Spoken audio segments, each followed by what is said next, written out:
जय हिंद, नमस्कार। स्वागत है आप सभी का आज के इस महत्वपूर्ण क्लास में। आज हम टॉप 50 क्वेश्चंस डिस्कस करेंगे, जिसमें आपको हर एक सेगमेंट से क्वेश्चन मिलेगा। 10 क्वेश्चन आपको बिल्कुल बहुत ही ज़्यादा धमाकेदार टाइप के प्रश्न मिलेंगे मैथमेटिक्स के, और उसके बाद 10 क्वेश्चन हम बात करेंगे रीजनिंग के ऊपर, और 10 क्वेश्चन हिंदी का होगा, 5 क्वेश्चन आपके current affair, 5 question static GK और 10 क्वेश्चन जीएस से होंगे। ठीक है, और सभी के सभी प्रश्न बहुत ही महत्वपूर्ण हैं। तो चलिए आज की इस क्लास को स्टार्ट करते हैं और अपने पहले प्रश्न को देखते हैं। चलिए बात करते हैं पहले प्रश्न पे। देखिए पहला प्रश्न बहुत ही इजी है, इसको आप बड़ी आसानी से कर सकते थे। यहाँ पे आपको के का मान पूछा जा रहा है और दिया क्या है, के का 150% माइनस 50 का के प्लस 3%। ठीक है, तो आप इसको कैसे डिकोड करेंगे। के का 150% लिए के इंटू 150 डिवाइडेड बाई 100। ठीक है, माइनस में दिया है माइनस 50 इंटू के प्लस 3% है, तो k plus 3 divided by 100 equal to 2 के आपके इक्वेशन में दिया है। ठीक है, आपको पता है जब हर समान होता है तो ऊपर प्लस है तो प्लस हो जाता है, माइनस है तो माइनस हो जाता है। ठीक है, यहाँ पे ये एलसीएम लेने की आवश्यकता नहीं होती है, तिर्यक गुणा करने की आवश्यकता नहीं होती है। ठीक है, तो हम ऊपर क्या लिख सकते हैं 150 के, फिर माइनस, अब 50 है ना तो 50 का के में और 3 में मल्टीप्लाई कर लीजिए, माइनस प्लस माइनस हो जाएगा, माइनस प्लस माइनस हो जाएगा। ठीक है, तो माइनस 50 के माइनस 50 का प्लस 3 में करेंगे तो माइनस 150। ठीक है, और डिवाइडेड बाई 100 आपका, ठीक है, एक ही टर्म लिखेंगे, आपको पता है ये चीज़, इक्वल टू 2 के। ठीक है, अब इसको पक्षांतर करके इसमें मल्टीप्लाई कर दीजिए और यहाँ से 150 में से 50 घटा दीजिए। ठीक है, तो आपको एक इक्वेशन मिलेगा, क्या मिलेगा 100 के, ठीक है, माइनस 150 इक्वल टू 200 के। ठीक है, ये चीज़ आपको मिलेगी और आगे इस इक्वेशन को आप सॉल्व बड़ी आसानी से कर सकते हैं। ठीक है, लेकिन फिर भी चलिए हम कर लेते हैं।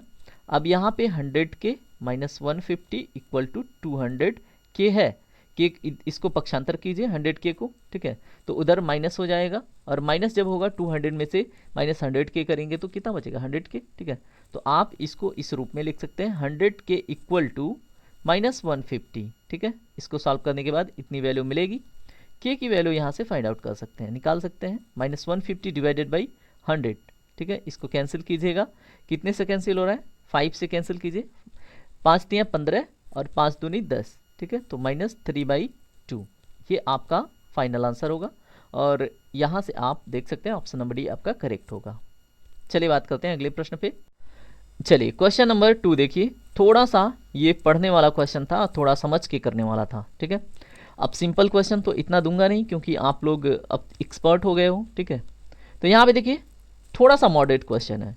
ए और बी मिलकर एक काम को 24 दिन में करते हैं। ठीक है, ए अकेला उसी काम को 60 दिन में पूरा करता है और सी जो है वो बी द्वारा अकेले काम को पूरा करने में लगने वाले समय का 10% कम समय लेता है। ठीक है, तो ए बी सी द्वारा तीनों जब मिलकर काम करेंगे तो 3/4वां भाग ये कितना समय में पूरा कर देंगे। ठीक है, तो यही आपसे पूछा जा रहा है इस प्रश्न में। चलिए सॉल्व करते हैं। जो आप नॉर्मली क्या करते हैं, क्षमता ज्ञात करते हैं, ए प्लस बी कितना समय ले रहे हैं 24। ठीक है, ए अकेला कितना ले रहा है 60 डेज। अब इन दोनों का एलसीएम आप लेंगे तो कितना हो जाएगा 120। ठीक है, और यहाँ से इनकी क्षमता ए प्लस बी की क्षमता 5 यूनिट और ए की क्षमता कितनी हो जाएगी 2 यूनिट। ठीक है, यहाँ पे देखिए हमने देख लिया ए प्लस बी की क्षमता 5 यूनिट, ए की क्षमता 2 यूनिट है। तो हम यहाँ से अकेले बी की क्षमता निकालें तो कैसे निकलेगा, क्योंकि हमें ये भी देखना है ना बी कितने दिन में कार्य करेगा और सी कितने दिन में कार्य करेगा, तो ये हमें करना पड़ेगा पहले। ठीक है, तो a plus b equal to 5, a equal to 2 है। ए की वैल्यू यहाँ पे आप रखेंगे तो आपको वी की वैल्यू पता चल जाएगी 3। ठीक है, तो बी की जो क्षमता है वो 3 यूनिट की है। अब जब हमें बी की क्षमता पता है और कार्य यहाँ पे हमने एलसीएम के थ्रू 120 को पूरा कार्य मान लीजिए थोड़े समय के लिए, क्योंकि आपको निकालना है कुछ। ठीक है, निकालना क्या है, बी अकेले उस काम को कितने दिन में करेगा, तो आप 120 में क्या करेंगे 3 से डिवाइड कर दीजिए, कितना आया 40 डेज। ठीक है, जिस काम को करने में ए को 60 दिन लग रहा है उसी काम को बी को करने में 40 दिन लगेगा। क्वेश्चन में क्या दिया है, सी बी द्वारा अकेले काम को पूरा करने में लगने वाले समय का 10% कम समय लेता है। ठीक है, तो अब सी के लिए हम क्या लिखेंगे, सी इक्वल टू ये बी का 40 दिन है। ठीक है, और बी से ये 10% कम लेता है, यानी कि 40 में से ही हम इसका 10% घटा देंगे। ठीक है, तो इसको सॉल्व कीजिए, 00 से 00 कैंसिल, 4 घटा दीजिए 40 से। ठीक है, तो 36 दिन आपको देखने को मिल रहा है। ठीक है, हमने क्या देखा, बी ले रहा है 40 दिन, सी ले रहा है 36 दिन, ए ले रहा है 60 दिन। ठीक है, अब ये पूरा डिलीट करके हम अगले पेज पे समझते हैं। ठीक है, अब यहाँ पे आपने देख लिया ए के द्वारा कितना समय लिया जा रहा है दोस्तों, 60 दिन। ठीक है, उसी काम को करने में बी कितना ले रहा है, 40 दिन, सी कितना ले रहा है, 36 दिन। ठीक है, अब हम क्या करेंगे, एक दिन का इन तीनों का कार्य ज्ञात करेंगे। क्यों करेंगे, क्योंकि हमें देखना है कि ये 3/4वां भाग पूरा करने में कितना समय लेंगे। ठीक है, तो एक दिन का कार्य क्या होगा, तो ए का एक दिन का कार्य 1/60 यूनिट हो जाएगा, बी का क्या हो जाएगा बताइए 1/40, और सी का क्या हो जाएगा 1/36। अब इन तीनों का या तो एलसीएम ले लीजिए या तो फिर आप इनका तिर्यक गुणा करके सॉल्व कीजिए। ठीक है, फाइनली जो आपको एक दिन का कार्य मिलेगा वो 5/72 यूनिट मिलेगा। ठीक है, सॉल्व करके देख लीजिए, इन तीनों का एलसीएम आपका 360 हो गया। ठीक है, अब आप इतना तो आप खुद कीजिएगा। ठीक है, क्योंकि मुझे यहाँ पे आपको बताना है, कैलकुलेशन नहीं सिखानी। ठीक है, 5/72 इनका क्या है, 5/72 यूनिट एक दिन का कार्य हो गया। अब 3/4वां भाग पूरा करने में इनको कितना समय लगेगा, आप 3/4 में 5/72 से भाग दे दीजिए सिंपली। ठीक है, तो पता चल जाएगा कि 3/4वां भाग पूरा करने में इनको कितना समय लगेगा। ठीक है, तो चलिए लगाते हैं, 3/4 में हम क्या करेंगे, सीधे सिंपली 5/72 से भाग दे दीजिए। ठीक है, और यहाँ से आप सॉल्व कीजिए, 3 × 72 डिवाइडेड बाई 4 × 5। ठीक है, इसको सॉल्व कीजिए, कितना आ रहा है। अब यहाँ पे देखिए कोई कैंसिल हो रहा है क्या, 4 एकम 4, 4/32। ठीक है, तो 18 तियाँ 54, 54 डिवाइडेड बाई 5 कीजिए, 5 1 जा 5, 5 10 जा 50, और 4 है तो डेसिमल लगा लीजिए, और फिर उसके बाद 5/40। ठीक है, तो 10.8, तो यहाँ पे आपको 10.8 ऑप्शन नंबर डी में दिख रहा है। ठीक है, तो ये होगा आपका राइट आंसर, कितना दिन लगेगा, 10.8 डेज। ठीक है, अब यहाँ पे देखिए 10 दिन 19 घंटे 13 मिनट 10.7 डेज। ठीक है, तो ये नहीं है, देखिए ये सब आपके लिए था, आप ऑपरेशन कीजिएगा, इसका right answer option number D ही है। ठीक है, सॉरी हाँ ऑप्शन नंबर डी ही है। चलिए बात करते हैं प्रश्न नंबर 3 के ऊपर, बड़ा ही सिंपल क्वेश्चन है। ठीक है, और थोड़ा सा ट्रिकी आपको कंडीशन से देखने को मिल सकता है। ठीक है, क्योंकि यहाँ पे ऑप्शन में आपको दो ऑप्शन सही दिखेंगे, लेकिन आंसर को यहाँ से एलिमिनेट करना था। ठीक है, अब समझिएगा इसमें क्या किया जा रहा है, एलसीएम एचसीएफ से 18 गुना है, तो आप एलसीएम को यल मान लीजिए, एचसीएफ को एच मान लीजिए। ठीक है, और 18 गुना है तो एक समीकरण मिल गया, यल इक्वल टू 18H। ठीक है, यानी कि एलसीएम जो है वो एचसीएफ से 18 गुना है। उसके बाद यहाँ पे दिया है संख्याओं का गुणनफल जो है वो 16,200 है। तो आपको एक फार्मूला पता होगा, ठीक है, कि LCM into HCF equal to उन संख्याओं का गुणनफल, मान लीजिए एक्स और वाई वो संख्याएं हैं। ठीक है, इसी का हम प्रयोग करेंगे इस क्वेश्चन में। ठीक है, तो आपको पता है एलसीएम एचसीएफ से 18 गुना है, और एक्स वाई की वैल्यू यानी कि दोनों संख्याओं के गुणनफल का एक्चुअल वैल्यू दिया हुआ है 16,200, और इसमें ज्ञात क्या करना है, वो दो संख्याएं। ठीक है, आपको वो संख्याएं ज्ञात करनी है, और उसमें से कोई भी संख्या 30 से छोटा नहीं होना है, ये कंडीशन है। ठीक है, चलिए इस इक्वेशन में हम यल का वैल्यू रखते हैं, एलसीएम यल हमने माना है, और एचसीएफ हमने एच माना है, और इक्वल टू 16,200 गिवन है क्वेश्चन में। ठीक है, अब यहाँ पे यल की वैल्यू यहाँ पे 18H के इक्वल है, तो हम यहाँ पे एचसीएफ पहले ज्ञात करेंगे। ठीक है, तो यल की वैल्यू यहाँ से हम रख लेंगे, तो 18H हो गया। ठीक है, इंटू एच हो गया, और 16,000 यहाँ पे 200 आप वैल्यू रख लीजिए। ठीक है, अब यहाँ पे देखिए अगर आप इसको सॉल्व कीजिएगा, ठीक है, 18 से अगर आप डिवाइड कीजिएगा तो आपको क्या मिलेगा, आप इसे डिवाइड कीजिए, देखिए कितना मिलता है। आप अगर 18 का पहाड़ा आपको अच्छे से आता हो तो 18 9 क्या होता है, 18 9 162 होता है। ठीक है, तो एग्जैक्टली 9 टाइम्स ये कट जाता है, और यहाँ पे मिलता है एच स्क्वायर, एच का मल्टीपल, और ये हो गया आपका 900। ठीक है, अगर आप इसका स्क्वायर रूट लीजिएगा, ठीक है, यानी कि इसका वर्गमूल निकालिएगा, क्योंकि हमें एच की वैल्यू फाइंड आउट करनी है ना, तो दोनों तरफ रूट कर देंगे, है ना, तो यहाँ पे एच इक्वल टू √900 क्या हो जाएगा 30। ठीक है, तो हमें यहाँ पे एचसीएफ की वैल्यू यानी कि एच की वैल्यू पता चल गई, कितनी है 30। ठीक है, अब जब हमें एचसीएफ पता चल गया तो हम अब जो संख्या मानेंगे, ठीक है, क्योंकि हमें याद करना है वो संख्या, ठीक है। और हमें ये पता चल गया कि उसमें सबसे बड़ा कॉमन 30 है, ठीक है। हम मान लेते हैं वो दोनों संख्या ए और बी हैं, ठीक है। तो अब ये और बी हैं तो इनका कॉमन क्या हो जाएगा दोस्तों, 30 हो जाएगा। और इनका जो मल्टीपल फॉर्म है वो किसके इक्वल होगा, वो इक्वल होगा किसके, 16,200 के, ठीक है। तो हम इसको लिखते हैं क्लियरली। तो अब मान लीजिए 30A into 30B equal to 16,200, इसी फॉर्म में हम इसको लिखेंगे, ठीक है, क्योंकि हमें हाईएस्ट कॉमन दोनों का पता चल गया दोनों संख्याओं में, ठीक है। अब ये दो संख्याएं हैं, दो अंक नहीं है, ये दिमाग में कन्फ्यूजन मत लाइएगा, ठीक है। अब यहाँ पे देखिए अगर हम इसको सॉल्व करते हैं तो 0 से 0 कैंसिल कर दीजिए, ठीक है, सबसे पहले। उसके बाद यहाँ पे आपको 9AB इक्वल टू क्या मिला, 162, ठीक है, 162। अब आप 9 से इसको कट कीजिए, आपको AB की वैल्यू 18 मिलेगी, ठीक है। देखिए अभी आप थोड़ी देर पहले ही आपने देखा कि 18 9 162, तो यहाँ पे अगर कट कीजिएगा तो 18 मिल जाएगा, तो आपको AB की वैल्यू पता चल गई 18 है, ठीक है। अब आपको यहाँ से क्या करना है, यहाँ से आपको 18 का, ठीक है, मल्टीपल देखना है, क्या क्या हो सकता है। तो अलग अलग संख्या चुननी है। तो 18 को आप क्या क्या लिख सकते हो, 1 गुणे 18 लिख सकते हैं, तो ये 2 पद हो गए। फिर इसको आप 2 गुणे क्या लिख सकते हैं, 9 लिख सकते हैं, 2 पद हो गए। उसके बाद इसी को आप 3 गुणे 6 लिख सकते हैं, ठीक है। और यहाँ पे एक चीज़ का ध्यान रखना है, 3 इंटू 6 आप इसलिए नहीं लिख सकते क्योंकि दोनों संख्याएं को प्राइम है। क्या है, को प्राइम है, मतलब उनमें से कुछ कॉमन नहीं हो सकता, ठीक है, क्योंकि मैक्सिमम कॉमन कितना है, 30, ये चीज़ आपको पता है, ठीक है। तो अब यहाँ पे आपको ये कंडीशन यहाँ पे देखनी है कि ए जो है वो 30 से बड़ा होना चाहिए। तो अगर इनका मैक्सिमम कॉमन 30 है, ठीक है, और हमारा यहाँ पे अगर हम पहला पद या इसमें से मल्टीपल फॉर्म में 1 निकाल रहे हैं और दूसरा पद, ठीक है, ए मान लीजिए 1 है और बी 18 है, तो 30 का 1 में मल्टीप्लाई कीजिएगा तो ये 30 के बराबर हो रहा है, 30 से बड़ा नहीं हो रहा है, तो ये हम यहाँ से कैंसिल कर देंगे, ठीक है। उसके बाद दूसरे में सेटिस्फाई करेंगे, मान लीजिए 30 हमारा मैक्सिमम कॉमन है और इनका मल्टीपल 18 है ए बी का, तो 30 का 2 में मल्टीप्लाई कीजिएगा तो आपको मिलेगा 60, ठीक है, जो कंडीशन इसको सेटिस्फाई करता है। उसके बाद इसका मल्टीप्लाई कीजिए 9 में, तो ये मिलेगा आपको 270, जो इसको सेटिस्फाई करता है, या तो बड़ा या तो बराबर। तो 270 जो है वो 30 से बड़ा और बराबर दोनों है, ठीक है। तो इस तरह से आपको दोनों संख्याएं क्या मिल गई, 60 और 270। ऑप्शन में ढूंढ लीजिए, ऑप्शन में आपको ऑप्शन नंबर बी में 60 और 270 दिख रहा है, यही आपका सही आंसर होगा, ठीक है।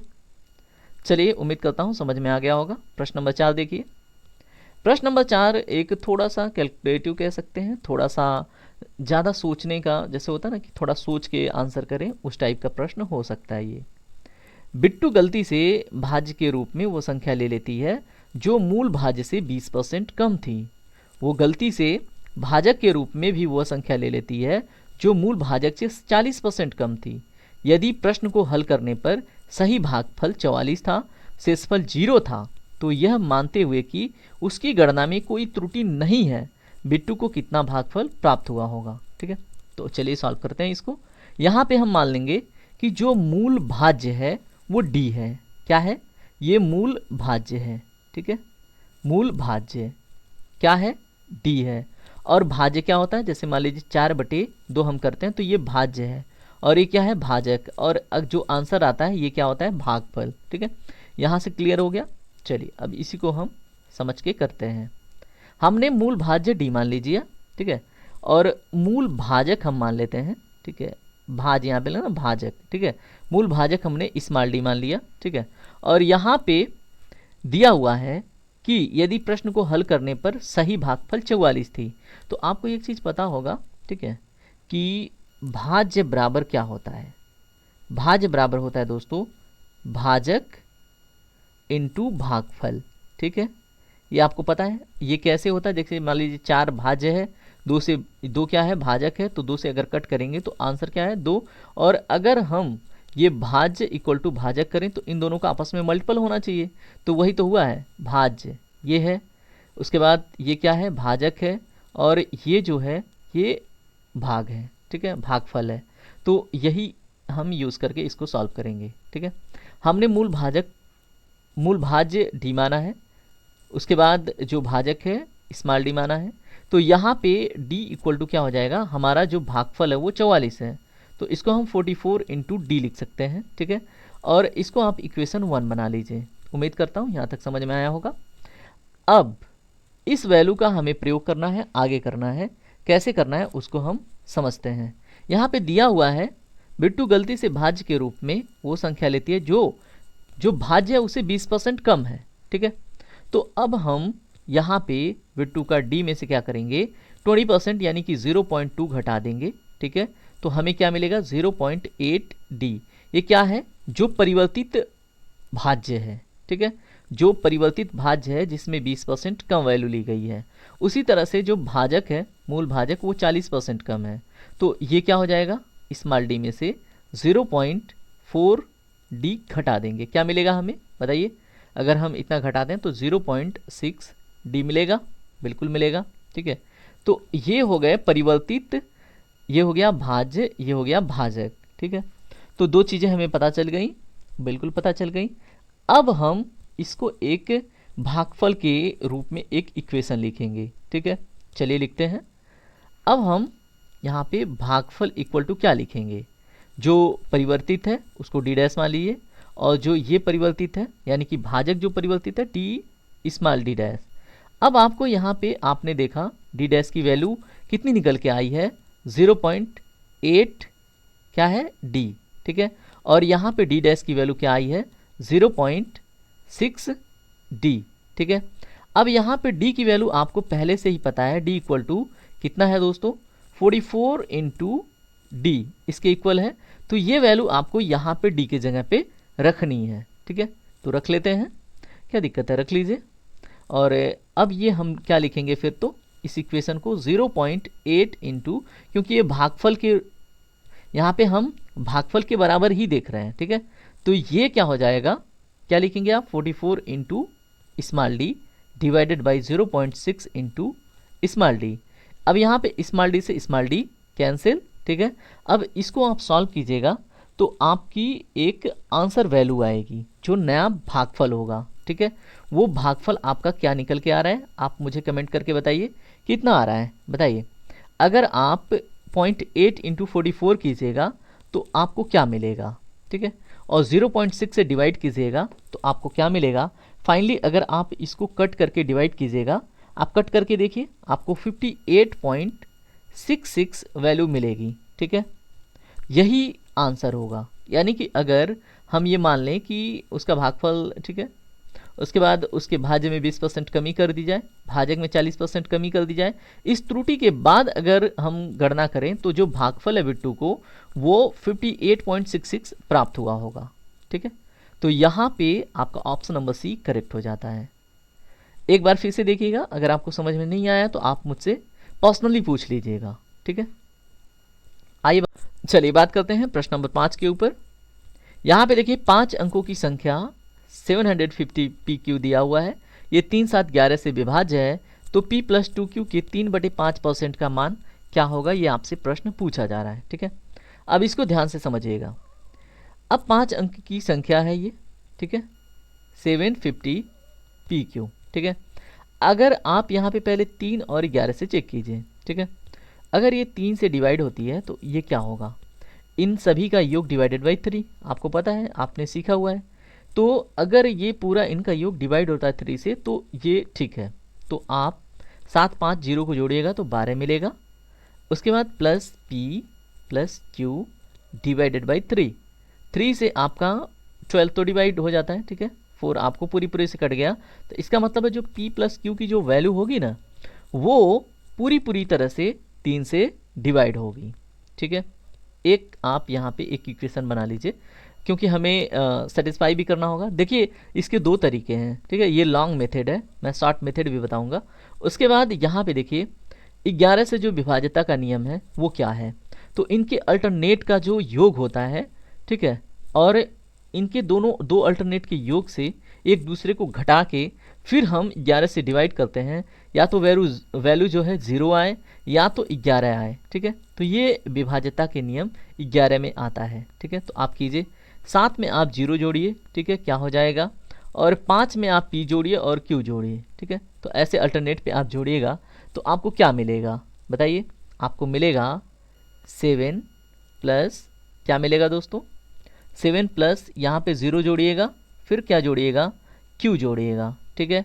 और माइनस क्या कीजिएगा 5, ठीक है, -5 प्लस क्या कीजिएगा p कीजिएगा, ठीक है, क्योंकि यहाँ पे 0 बीच में है तो अल्टरनेट पे। अब इसकी जो वैल्यू है, ठीक है, वो 0 या तो 11 होनी चाहिए, ठीक है, क्योंकि 11 से ये विभाज्य है, ये गिवन है क्वेश्चन में कि इनसे विभाज्य है, ठीक है। इसको सॉल्व कीजिए। 7 प्लस क्या हो जाएगा, 7 plus q minus 5 minus p, ठीक है। और यहाँ पे दो वैल्यू इसके पॉसिबल हैं 0 और 11, क्योंकि क्वेश्चन में गिवन है, ठीक है। इसको सॉल्व कीजिए। 2 माइनस क्या हो जाएगा दोस्तों, यहाँ पे 2 plus q minus p equal to 0 या तो 11, ठीक है। अब यहाँ पे ये एक चीज़ आपको समझ में आ रही है कि दो इक्वेशन यहाँ पे बनते दिखाई दे रहे हैं, ठीक है। वो क्या क्या है, एक तो q minus P equal to 2 दिख रहा है, बिल्कुल क्लियर दिख रहा है, ठीक है। p minus Q equal to 2 दिखेगा क्योंकि यहाँ पे चिन्ह परिवर्तित होगा। और एक क्या दिखेगा आपको, p minus Q equal to -9, ठीक है। कैसे होगा यहाँ आप समझिए, जैसे 2 plus Q minus P equal to हमने 0 और 11 माना है कि ये वैल्यू आएगी, क्योंकि क्वेश्चन में दिया है कि 11 से विभाज्य है, ठीक है।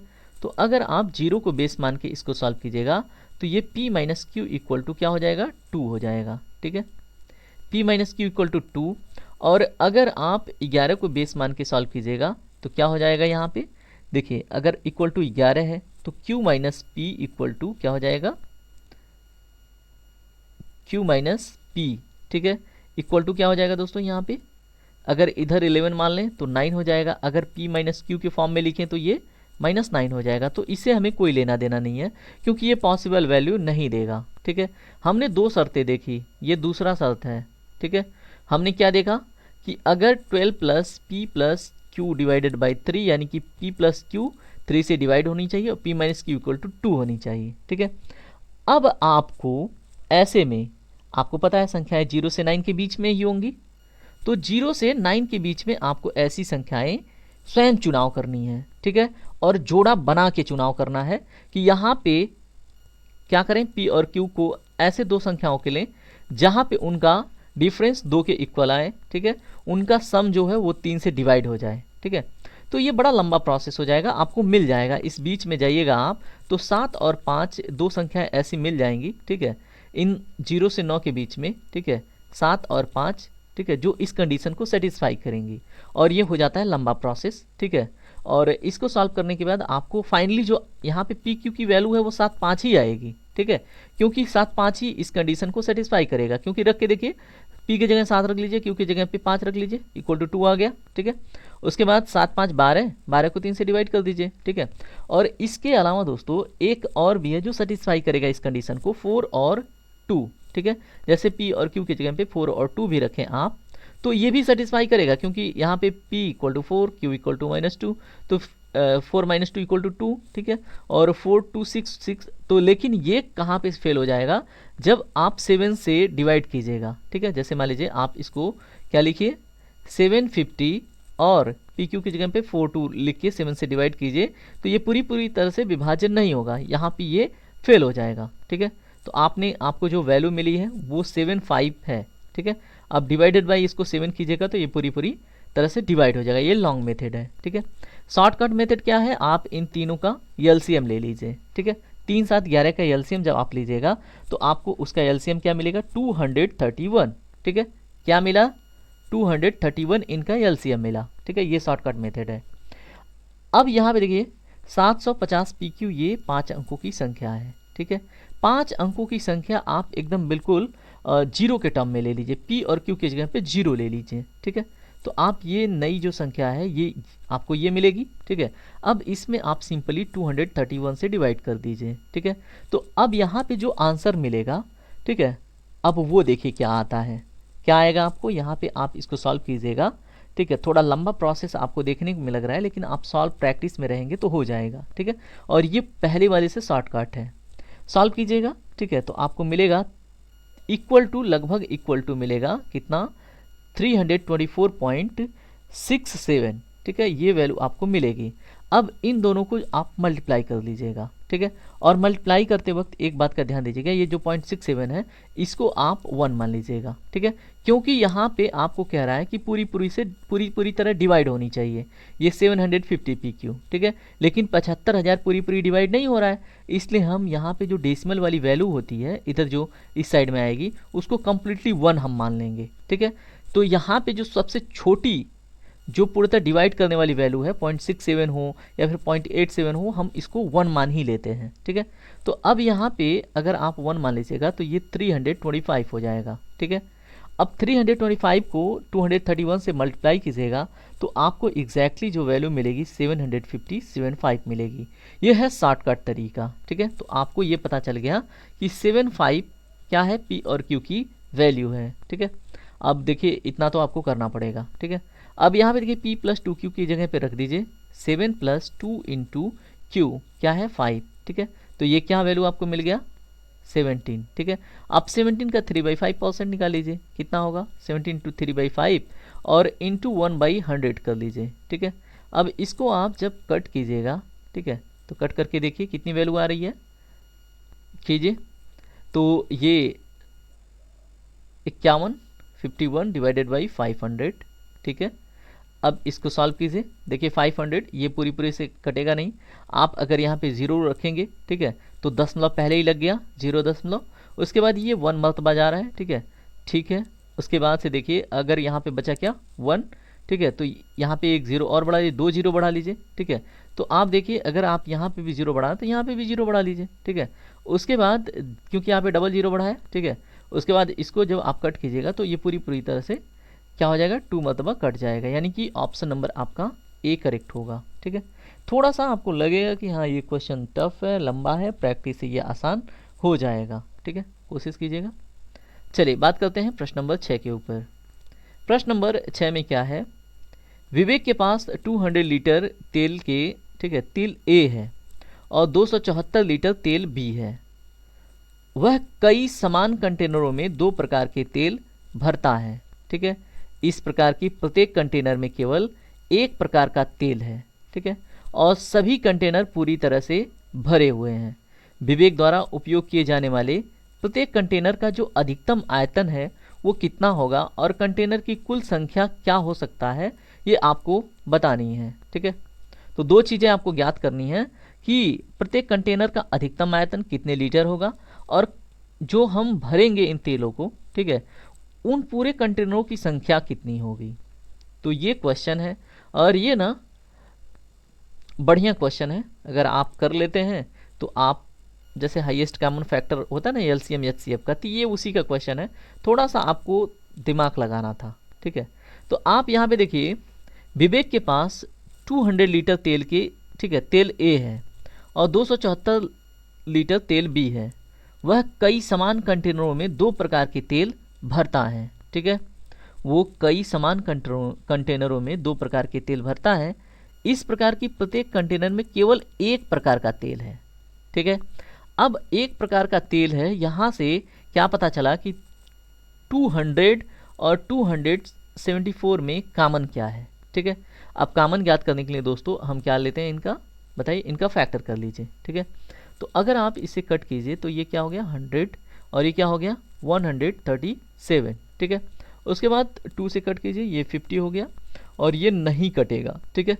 अब यहाँ पे मैक्सिमम आपको कॉमन कितना मिला 200 और 274 में आपको मैक्सिमम कॉमन क्या मिल रहा है दोस्तों 2 मिल रहा है, ठीक है। यहाँ तक क्लियर हुआ। अब यहाँ से ये पता चला कि प्रत्येक, ठीक है, एक प्रकार के तेल, यानी कि जो प्रयोग किए जाने वाले प्रत्येक कंटेनर का जो अधिकतम आयतन है जिसमें एक प्रकार का तेल आएगा, यानी कि कॉमन जो हमें यूनिट मिला है वो 2 है, ठीक है। तो यहाँ पे ये हो जाएगा 2 लीटर का अधिकतम आयतन का कंटेनर होगा, ठीक है।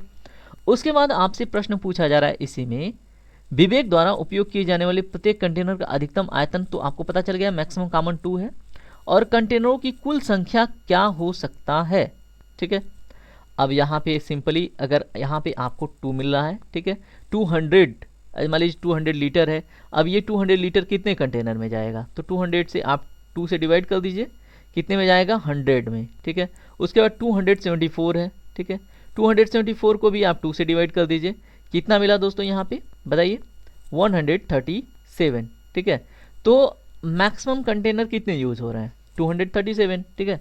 तो ये आपको कहाँ पे देखने को मिल रहा है, 2 लीटर का मैक्सिमम आयतन होगा और उसके बाद कितना होगा टोटल, 100 और 137, 237, तो टोटल कंटेनर की संख्या 237 होगी, यानी कि ऑप्शन नंबर सी आपका करेक्ट होगा, ठीक है। तो यही करना था, आपको क्वेश्चन पढ़ने में बड़ा दिख सकता था, अगर आपने अभ्यास किया होगा तो ये मात्र आप कह सकते हैं कि 30 सेकेंड का क्वेश्चन था, ठीक है। तो उम्मीद करूंगा ये क्वेश्चन आपको समझ में आ गया। इन दोनों का जो मैक्सिमम कॉमन है वो 2 है, तो इसलिए यहाँ पे एक प्रकार के कंटेनर में, ठीक है, अगर तेल रखा जाए प्रत्येक कंटेनर में एक प्रकार का, तो वो मैक्सिमम 2 लीटर का आयतन कवर करेगा और अधिकतम आयतन वही हो गया, और कंटेनरों की कुल संख्या इसी कॉमन से डिवाइड कर देंगे, दोनों में उनको ऐड कर देंगे, ठीक है। तो ऑप्शन नंबर सी आपका करेक्ट है। प्रश्न नंबर 7 देखिए, प्रश्न नंबर 7 भी थोड़ा सा आपको सोचने जैसा दिख सकता है, ठीक है। अगर आपने प्रैक्टिस किया है तो बहुत आसान है। 2 पाइप है, अकेले अकेले ये दोनों कार्य करते हैं, दोनों पाइप एक टंकी को क्रमशः 4 घंटे और 5 घंटे में ये दोनों भर सकते हैं, जबकि एक तीसरा पाइप है, ठीक है, जो टंकी को 9 घंटे में क्या कर सकता है, खाली कर सकता है, ठीक है।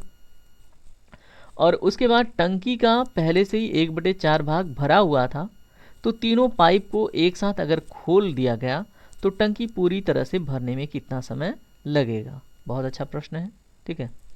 अब यहाँ पे अगर हम इमेज बनाएं तो आप मान लीजिए 1/14 हिस्सा इसका ऑलरेडी भरा हुआ है, ठीक है, ये क्वेश्चन में गिवन है।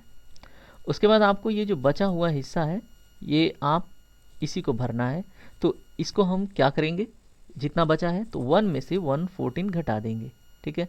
तो ये आपको जो वैल्यू आएगी वो क्या आएगी, 14 1 14 -1 13 डिवाइडेड बाई 14 हिस्सा आपको क्या करना है, भरना है, ठीक है। यही है, कोई दिक्कत नहीं है यहाँ तक, यही हमें भरना है। अब यहाँ पे हम देखेंगे कि अगर एक टंकी, ठीक है, कितने घंटे में, एक पाइप 4 घंटे में, एक पाइप 9 घंटे में भर देता है और तीसरा पाइप 9 घंटे में अकेले खाली कर देता है, ठीक है। 4 घंटे 5 घंटे और 9 घंटे का इनका औकात है, ठीक है। अब इसको हम सॉल्व कैसे करेंगे, अगर मान लीजिए हम इसमें आगे बढ़ें और सॉल्व करें, ठीक है, तो क्या हो सकता है, हम इसमें देखेंगे कि एक घंटे में, ठीक है, वो कितना भरेंगे, ठीक है। तो भाई निकाल लेंगे हम, क्या करेंगे बताइए, 1 घंटे में ये दोनों पाइप या तीनों पाइप कितना भरेंगे, तो 1/4, ठीक है, और ये कितना भरेगा बी, यहाँ पे मान लीजिए एक पाइप ए है और एक पाइप बी है और एक पाइप सी है, ठीक है। तो बी कितना भरेगा 1/5 और सी कितना खाली कर रहा है 1/9, ठीक है। 1 घंटे का कमाल है इन तीनों का, ठीक है। और यहाँ पे जो खाली कर रहा है उसको हम माइनस में लिखेंगे, ठीक है, क्योंकि ये तो खाली कर रहा है। अब हम इनका ना एक नेट रेट निकालेंगे कि अगर ये तीनों एक साथ खुलें तो ये किस क्षमता से भरेंगे, ठीक है। तो अब बताइए, इसको हम सॉल्व करेंगे, 4 5 9 का या तो एलसीएम ले लीजिए या तो फिर आप तिर्यक गुणा कर लीजिए, तो ये क्या हो जाएगा, ये दोनों आपस में प्लस हो जाएंगे, ठीक है, और ये क्या हो जाएगा माइनस। हम यहाँ पे नेट रेट निकाल रहे हैं, ठीक है, कि अगर हम 1 घंटे तक चलाएं, ठीक है, 1 घंटे तक तीनों पाइपों को खोलें तो इनका जो भरने का दर है वो क्या होगा, ठीक है। इसको सॉल्व कीजिएगा तो 5 इसको इसमें मल्टीप्लाई इसको इसमें कर दीजिए, तो क्या हो गया, ऊपर 5 4 9 हो गया, नीचे 4 5 20 हो गया, ठीक है। तो इसको हम क्या लिख सकते हैं, 9/20 माइनस 1/9, इसको भी सॉल्व कर लीजिए, इसका इसमें मल्टीप्लाई कर लीजिए, तो 81 माइनस 20 कीजिएगा तो आपको क्या मिलेगा बताइए, ऊपर 81 माइनस 20 कीजिएगा तो आपको मिलेगा 61, नीचे 20 गुणे 9 कीजिएगा तो मिलेगा 180, ठीक है। तो ये आपको पता चला कि 1 घंटे में इनका टंकी भरने का नेट रेट कितना है 61/180, ठीक है, ये हमें पता चल गया। अब इसमें आगे की कहानी क्या है बताइए, आपने अभी थोड़ी देर पहले एक देखा था कि बचा हुआ कार्य, तो यहाँ पे बचा हुआ टंकी भरना है, बचे हुए कार्य यानी कि 3/4 हिस्से, बचा हुआ कार्य नहीं था, वो केवल 3/4 हिस्सा था, ठीक है। तो उसी तरह से यहाँ पे भी ये भी क्या है, टाइम एंड वर्क का क्वेश्चन है, ठीक है। सेम चीज़ अप्लाई कर लीजिए। अब यहाँ पे भी आप क्या कीजिए, जो हमें भरना है 13/14वां हिस्सा भरना है, ठीक है। इसमें आप 1 घंटे में जितना भर रहा है, जितनी क्षमता है इनकी, यानी कि 61/180 से भाग दे दीजिए, आपका आंसर आ जाएगा, ठीक है। तो क्या कीजिएगा, इतना भरना है 13/14, ठीक है। इसमें आप 61/180 से भाग दीजिए। सेम पैटर्न पे अभी आपने 3 व्यक्तियों वाले कार्य वाली क्वेश्चन देखी थी, ठीक है। अगर वो आपने कर लिया तो ये आपके लिए बहुत आसान था, ठीक है। तो अब यहाँ पे देखिए, इनका इसमें, इसका इसमें कर लीजिए। अब देखिए किससे क्या कैंसिल होता है, और अगर आप इसको सॉल्व कर लेते हैं, ठीक है, तो आपको जो वैल्यू मिलती है वो आपको वैल्यू मिलती है 2.74, ठीक है। अब यहाँ पे 2.74 कहीं नहीं दिख रहा है, कैसे कीजिएगा भाई, ये क्या है। अब ये 2.74 क्या हो गया, ये टोटल घंटा हो गया, ठीक है, 2.74। और यहाँ पे आंसर तो घंटे मिनट सेकेंड में दिया हुआ है, कैसे होगा। तो कैसे होगा, बहुत सिंपल है। आप 0.74 में देखिए, पहले तो 2 घंटा निकल गया है, ठीक है।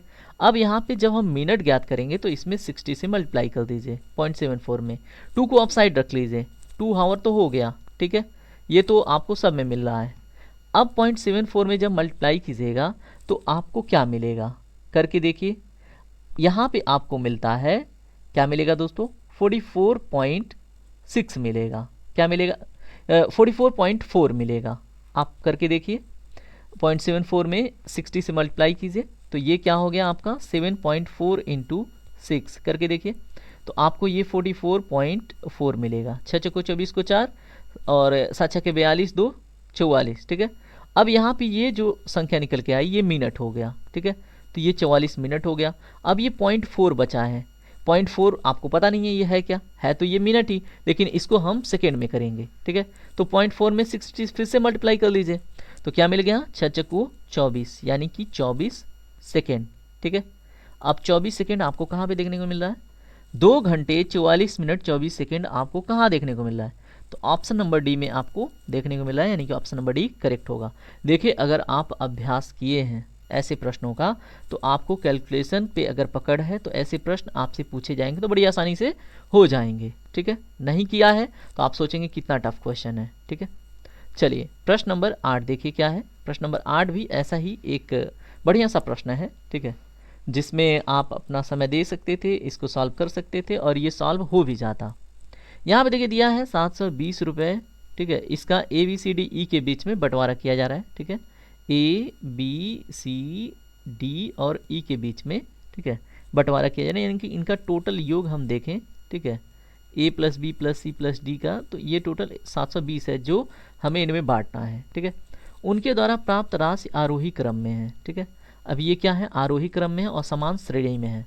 समान श्रेणी का मतलब होता है दोस्तों इन दोनों के बीच में जो अंतर है हर एक के बीच में, जैसे मान लीजिए क्रम से है तो B और A का जो अंतर है वो C और B के अंतर के बराबर होगा, ठीक है। समान श्रेणी का मतलब, तो इसमें आप जो अंतर है वो D मान लीजिए, ठीक है, आपने मान लीजिए, ठीक है। अब यहाँ पे देखिए अगर इन सबके बीच में अंतर कितना है, D का है। सबके बीच का मतलब अगर क्रम से सजाएं तो, और लिखा हुआ है कि ये आरोही क्रम में है, तो अगर मान लीजिए पहला पद आप स्मॉल a मान लीजिए, ठीक है।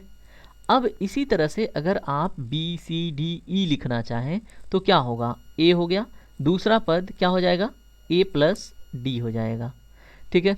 A + B लिख रहा हूँ, that's my mistake, A + D हो जाएगा। कैसे, अभी यहाँ पे दिया है समान श्रेणी में है, यानी कि B और A का अंतर क्या होना चाहिए, D होना चाहिए। तो A + D से A घटा दीजिएगा तो D ही तो मिलेगा ना।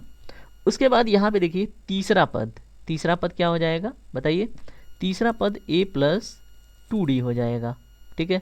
अब देखिए A + 2D में से A + D घटाइएगा तो आपको D मिल जाएगा निश्चिंत रूप से।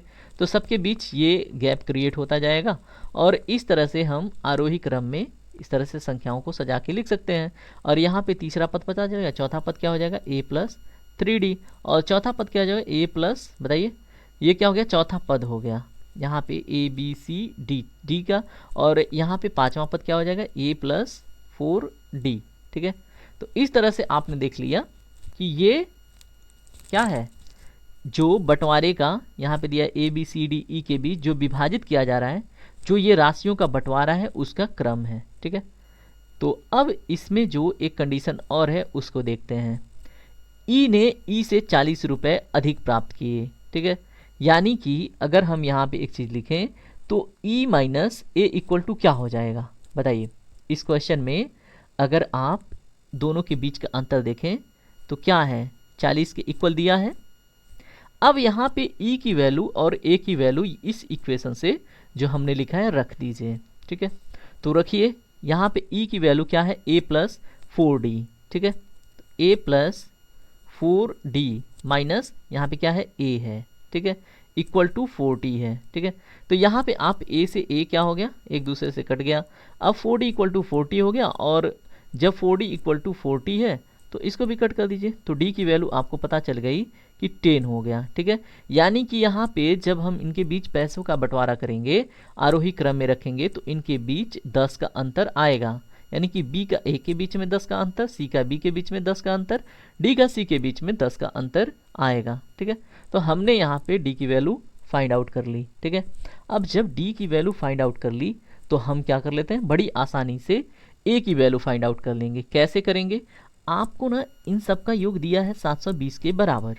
ठीक है, तो a plus d, a plus 2d, a plus 3d, a plus 4d जब आप ऐड कीजिएगा तो ये 720 के बराबर होगा। ठीक है, तो आप जब ऐड कीजिएगा a plus d plus a plus 2d, a plus, ठीक है, और उसके बाद 3d plus a plus 4d। ठीक है, तो इसको जब आप कीजिएगा तो 720 निकल के आएगा। ठीक है, जो गिवन है क्वेश्चन में ये 720 के इक्वल होगा।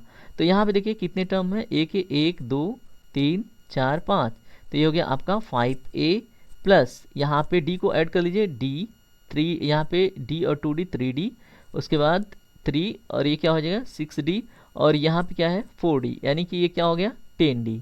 ठीक है, तो 10d इक्वल टू 720। ठीक है, d की वैल्यू आपने फाइंड आउट कर ली, कितनी है, d इक्वल टू 10 है। ठीक है, तो ये रख दीजिए, तो क्या हो गया 5a प्लस 100 इक्वल टू 720। ठीक है, अब यहाँ पे 100 इधर पक्षांतर कर दीजिए, तो आपको 5a इक्वल टू देखने को क्या मिल रहा है बताइए, 620। ठीक है, अब 5 से इसको कट कर दीजिए, कितना मिला, a की वैल्यू आपको यहाँ से मिल जाएगी, तो 5 एकम 5। ठीक है, बचा 1 हुआ 12, 5 दूना 10। ठीक है, उसके बाद बचा 1, 5 दूना 10। ठीक है, तो आपको a की वैल्यू कितनी निकल के आ रही है, यहाँ पे 5 दूना 10 कैसे, 20 बचा ना, तो 5 चौक को 20 हो जाएगा, क्योंकि यहाँ पे देखिए 12 पचे 60। ठीक है, बचा 2, तो आपको 5 चौक को 20, तो ये आपका 124 हो जाएगा। ठीक है, अब a की वैल्यू आपको पता चल गई 124 है। इसमें क्या कह रहा है, b ने कितने रुपए प्राप्त किए। ठीक है, तो v क्या है, a प्लस डी तो है भाई, b क्या है a प्लस डी, तो अब यहाँ पे d की वैल्यू रख दीजिए, a का आपको पता चल गया।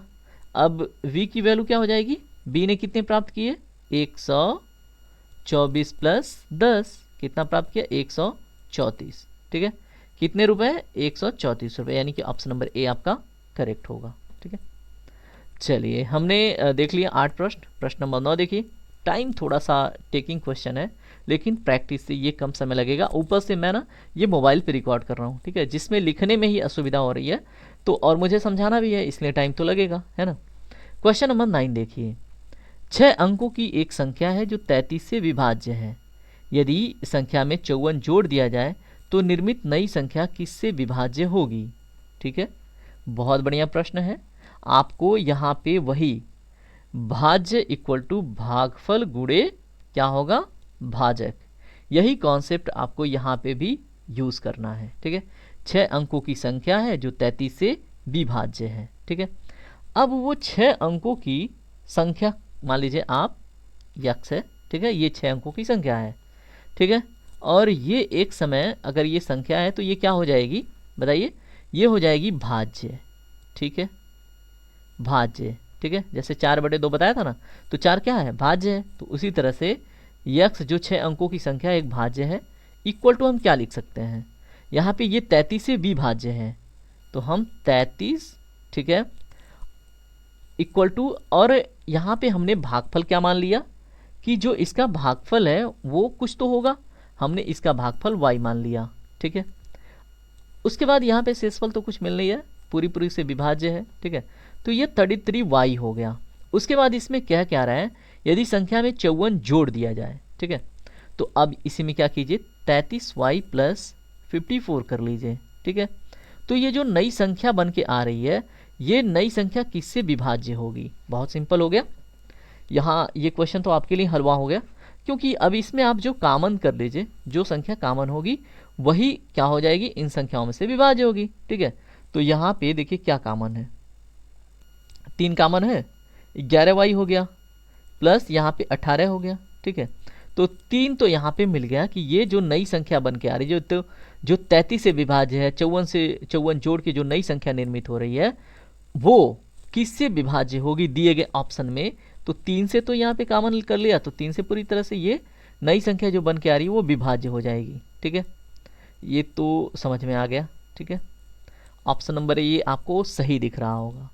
लेकिन दोस्तों एक चीज़ और याद रखिएगा, यहाँ पे अगर आपने वो 6 संख्या 1 1 1 1 1 और 1 मान लिया, ठीक है, ये 6 अंकों की एक एक करके, ठीक है, यानी कि एक यहाँ पे 1,11,11,111 आपने मान लिया कि ये 6 अंकों की कोई संख्या है। अब यही देखिए 33 से विभाज्य कीजिए, तो ये पूरी तरह से 33 से विभाज्य हो भी जाती है, ठीक है। और इसी में अगर आप क्या कीजिए 54 ऐड कर दीजिए, ठीक है। 54 ऐड करने के बाद ये जो संख्या है ये 5 से भी विभाज्य हो जाती है, ठीक है। अब 5 से विभाज्यता का नियम आपको पता होना चाहिए, ठीक है, और उम्मीद करता हूँ कि आपको पता भी होगा, ठीक है।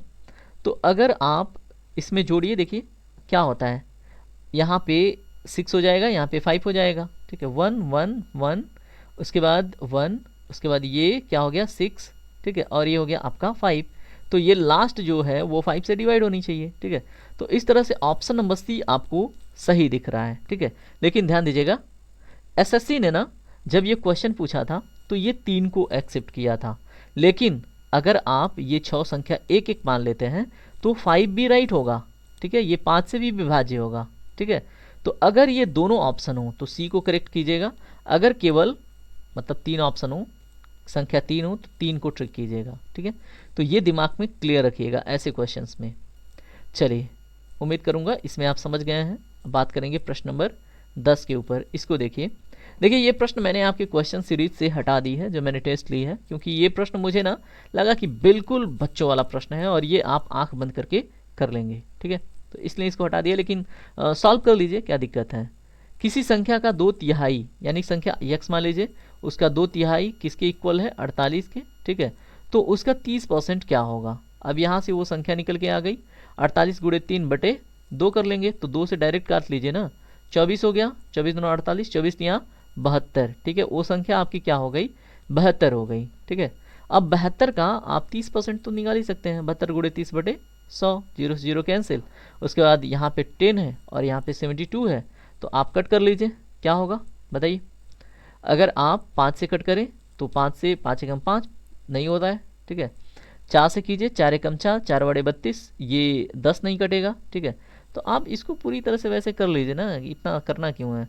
72 3 आप मल्टीप्लाई कर लीजिए, ठीक है, तो ये क्या हो जाएगा 3 दूनी 6, उसके बाद 3 7 21, ठीक है, 216, और 216 में 10 से भागने आप दशमलव लगा लीजिए, ठीक है। जब आप 10 से भाग देंगे तो यहाँ दशमलव लग जाएगा, सिंपली 21.6 इसमें आंसर आ जाएगा, ठीक है।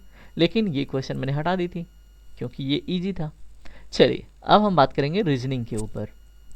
आइए रीजनिंग का पहला प्रश्न देखिए, आपसे क्या पूछा गया है।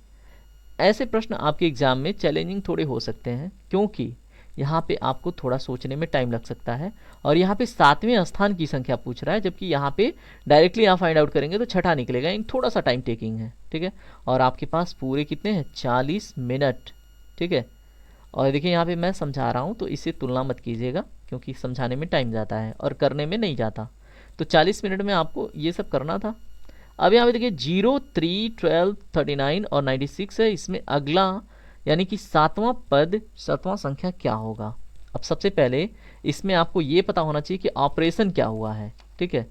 अब 0 कैसे आया है, 3 कैसे आया है, ये देखिए 2 प्रकार से सॉल्व हो सकता था ये वाला प्रश्न, अगर आपने ट्राई किया हो तो, ठीक है।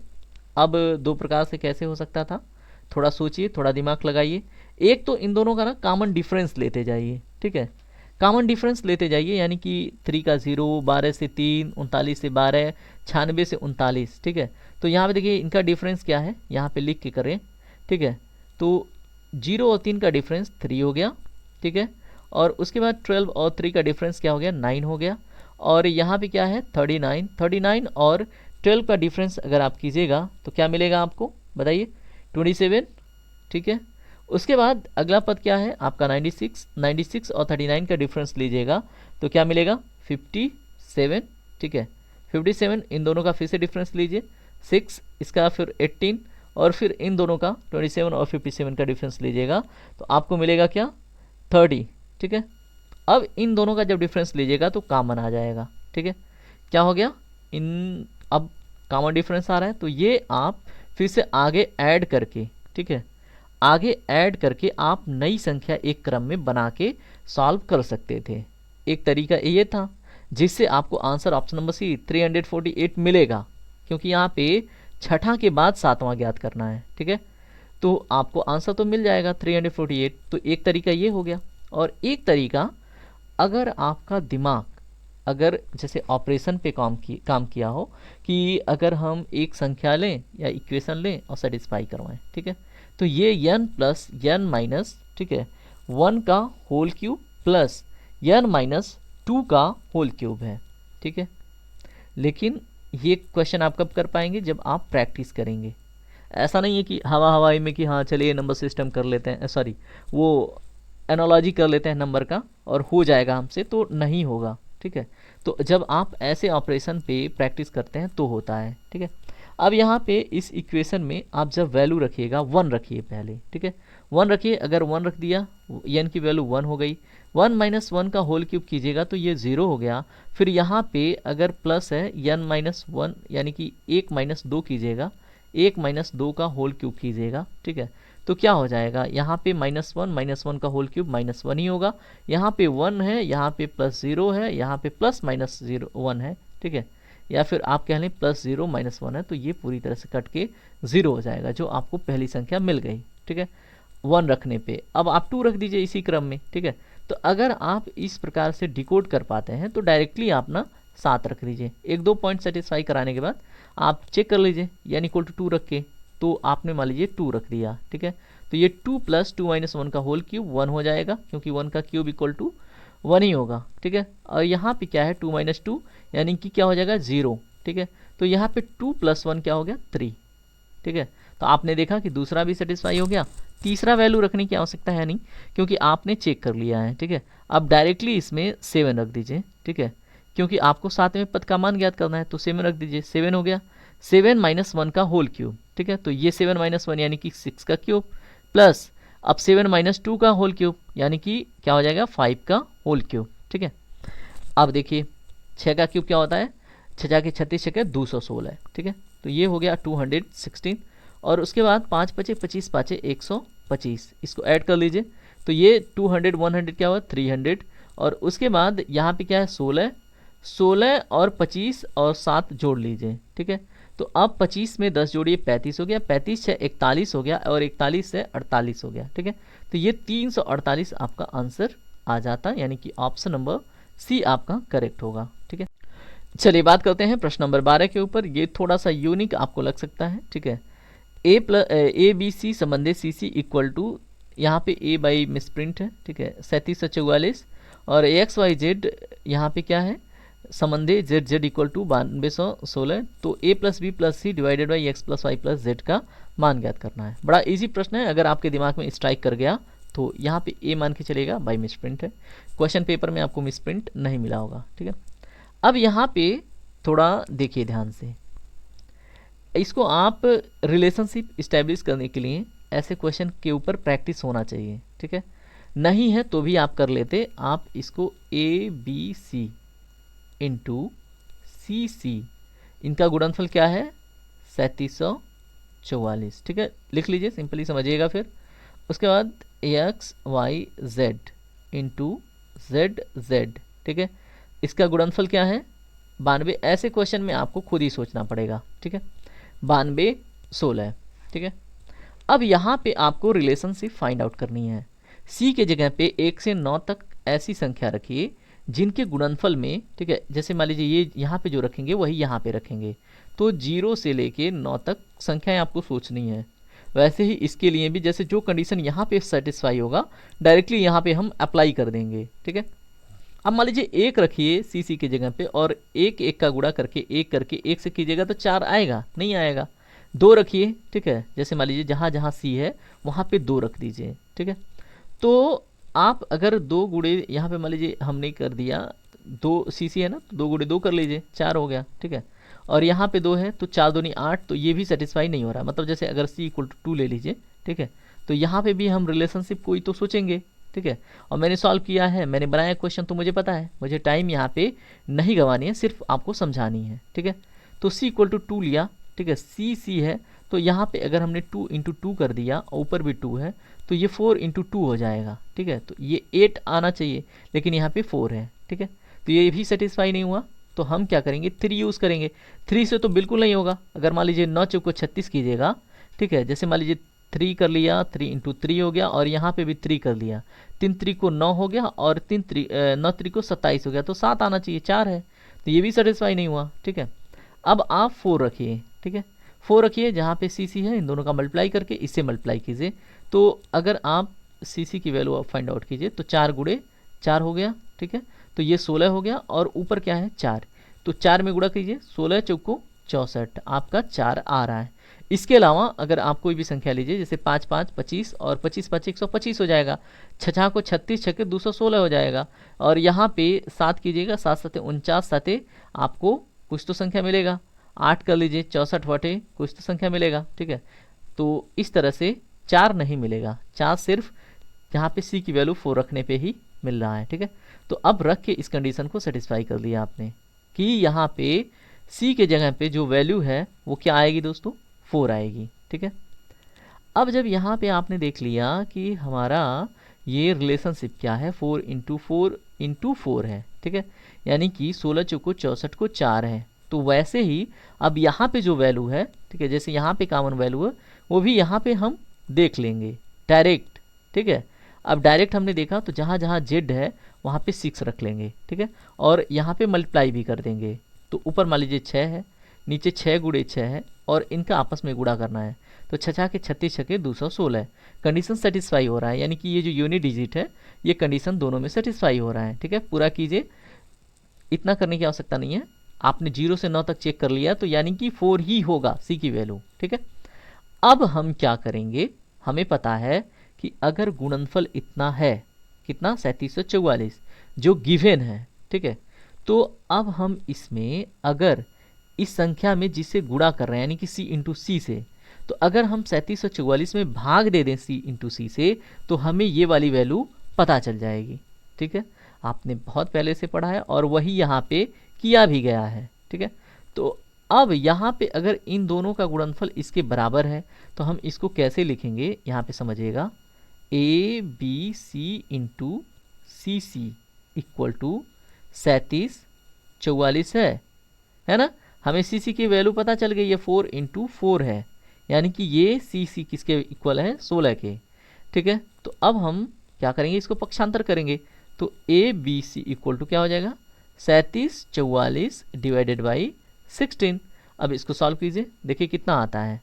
जब आप इसको सॉल्व कीजिएगा तो आपको कुछ तो वैल्यू मिलेगा। आप सॉल्व करके मुझे बताइए कितना आ रहा है।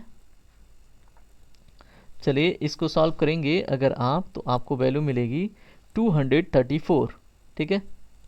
क्या मिलेगी दोस्तों, यहाँ पे आपको जो वैल्यू मिलने वाली है वो मिलेगी 234, ठीक है। तो 234 यहाँ पे लिख लीजिए, 234, ठीक है। तो ये क्या है, ए बी सी का मान है।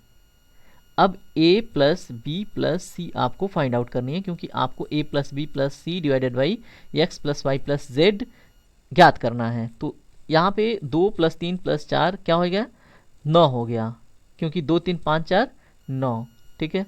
अब ये यहाँ पे देखेंगे कहाँ पे 9 दिख रहा है, तो ऑप्शन ए और बी डी दोनों में दिख रहा है, यानी कि ये दोनों ऑप्शन एलिमिनेट हो गए, ठीक है। अब इसके बाद आपने दूसरी शर्त देखी है, ठीक है, क्या है एक्स वाई जेड इंटू क्या है z into Z equal to क्या है 9216, ठीक है। और जो कंडीशन 1 में था वही कंडीशन जब हम 2 में सेटिस्फाई करवाए तो z और z की वैल्यू क्या है 6 इंटू 6, ठीक है। और अगर हम यहाँ पे 36 प्राप्त किए हैं तो हम क्या करेंगे 9216 में 36 से भाग दे देंगे तो हमें x y z की वैल्यू पता चल जाएगी। तो 9216 भागा आप 36 कर लीजिए, ठीक है। तो x y z equal to आपको क्या मिल रहा है बताइए, सॉल्व करके बताइए। आप डिवाइड करके अगर बताइएगा तो 256 यहाँ पे आपको वैल्यू इसकी मिलेगी, करके देखिएगा 256, ठीक है। अब मेरे पास इतना टाइम नहीं है कि इतना गुणा करके आपको दिखाएं, ठीक है। अब यहाँ पे एक्स वाई जेड का हम X plus Y plus Z के फॉर्म में लिखेंगे, 2 5 7 6 13, ठीक है। और हमें a प्लस बी प्लस सी का मान पहले से पता है इक्वल टू 9, और इन दोनों का अनुपात ही तो पूछा है, यानी कि ऑप्शन नंबर डी करेक्ट होगा, यानी कि 9/13, ठीक है। ये थोड़ा सा टफ क्वेश्चन आप कह सकते थे, लेकिन जो ही आप इसका ना क्लू पकड़ लेते, ठीक है, तो आपसे ये क्वेश्चन चुटकियों में सॉल्व हो जाता, ठीक है। चलिए क्वेश्चन नंबर 13 थोड़ा समझिएगा, ठीक है। इसमें थोड़ा सा आपको ना दिमाग लगाने की आवश्यकता पड़ेगी, और क्या है वो थोड़ा देखिएगा। यहाँ पे देखिए बाई मिस प्रिंट आपको पेपर में ठीक मिला होगा, यहाँ पे ना ये ता है, ठीक है, ता है, यानी कि ये ता मा ली है, ये बाई मिस प्रिंट ला हो गया है, ठीक है। अब यहाँ पे आपको इस प्रश्न में MALI यानी कि माली का अर्थ पूछा जा रहा है, क्या होगा अगर सो पर तापो का अर्थ है बड़ा नीला ऊंचा आकाश, तो आपको तामाली में माली का अर्थ बताना था, अगर तामाली का अर्थ सुंदर सफ़ेद फूल है तो, ठीक है। आपने इसके पहले बहुत सारे प्रश्न किए होंगे, वहाँ पे आपने कॉमन देख के एलिमिनेट कर दिया होगा, यानी कि ता इसमें है और ता इसमें है, तो ता का अर्थ यहाँ पे ढूंढा होगा कि अरे यहाँ तो ऊंचा है और यहाँ पे तो ता का अर्थ सुंदर दिख रहा है, या फिर क्या हो सकता है, तो बड़ा कन्फ्यूजन हुई होगी, है ना। लेकिन ऐसे क्वेश्चन पूछे गए हैं, इसमें आपको क्या है सीक्वेंस देखना है, ठीक है, कि अगर ता के बाद पो आता है, क्या आता है दोस्तों, ता के बाद पहले वाले कंडीशन में पो आता है, और यहाँ पे अगर पो का अर्थ है आकाश, ठीक है, चौथे स्थान पे, तो वैसे ही अगर हम इनमें क्रम देखें तो ता पहले स्थान पे आ गया सुंदर, तो सुंदर को हम कैंसिल कर देंगे।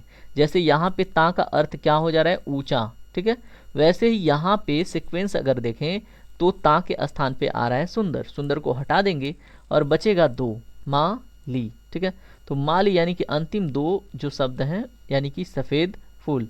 तो इस तरह से इस क्वेश्चन को करना था। अगर आपने प्रैक्टिस की थी तो ये क्वेश्चन बहुत आसान था, अगर आपने प्रैक्टिस नहीं की थी तो ये क्वेश्चन आपके लिए थोड़ा सा मतलब रॉन्ग भी लग सकता था थोड़े समय के लिए, ठीक है।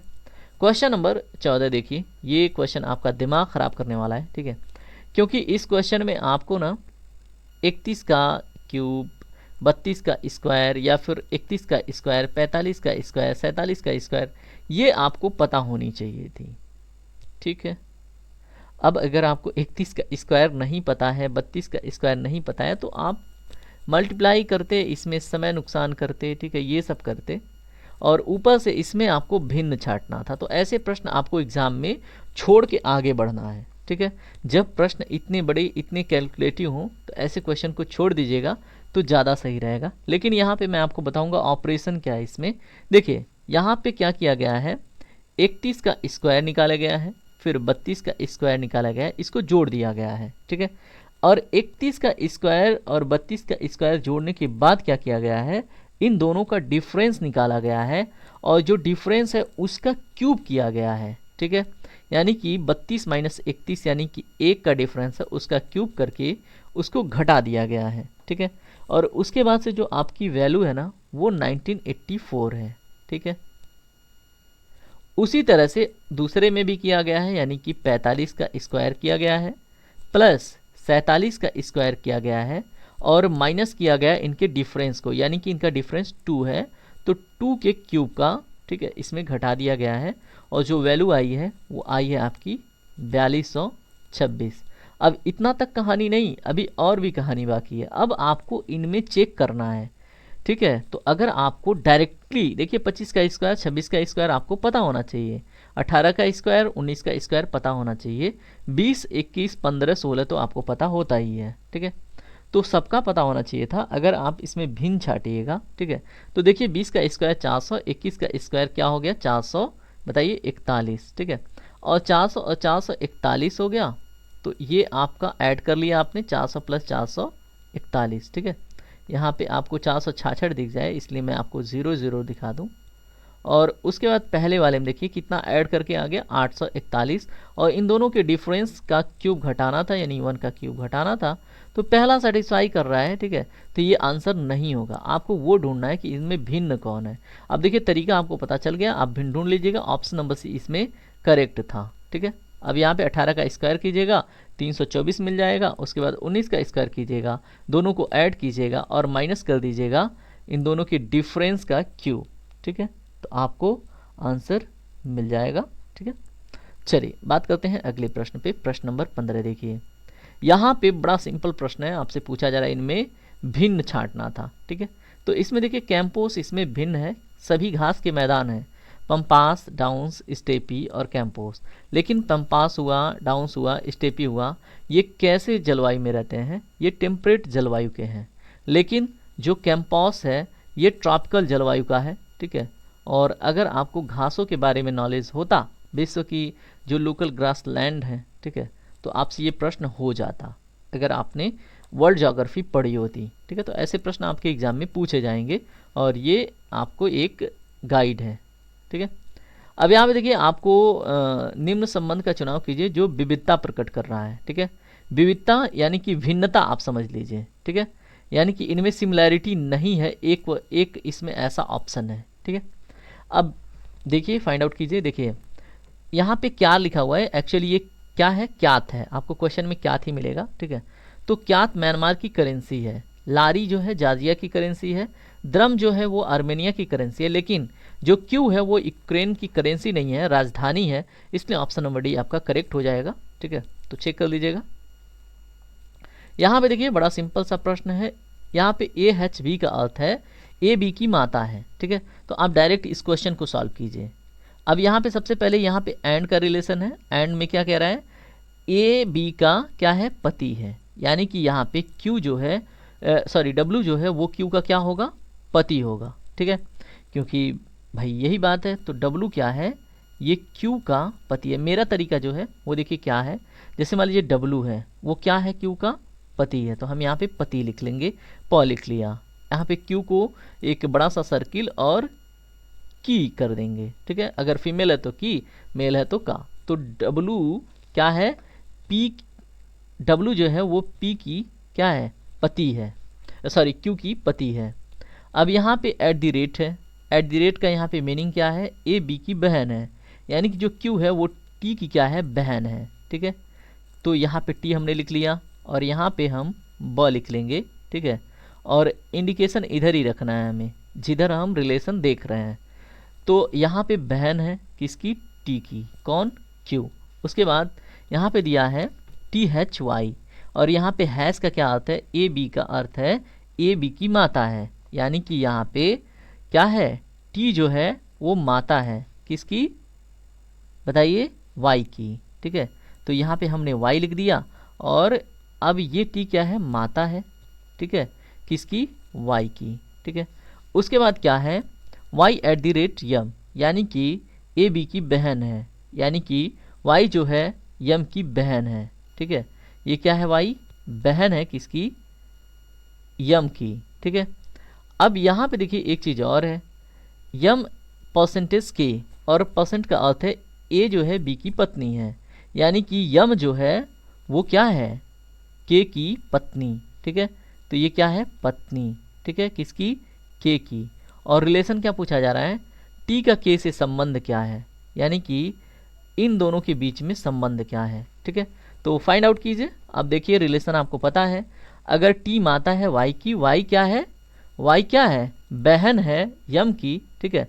तो ये दोनों किसके पुत्र हो गए, T के, और ये यम जो है पत्नी है K की, ठीक है।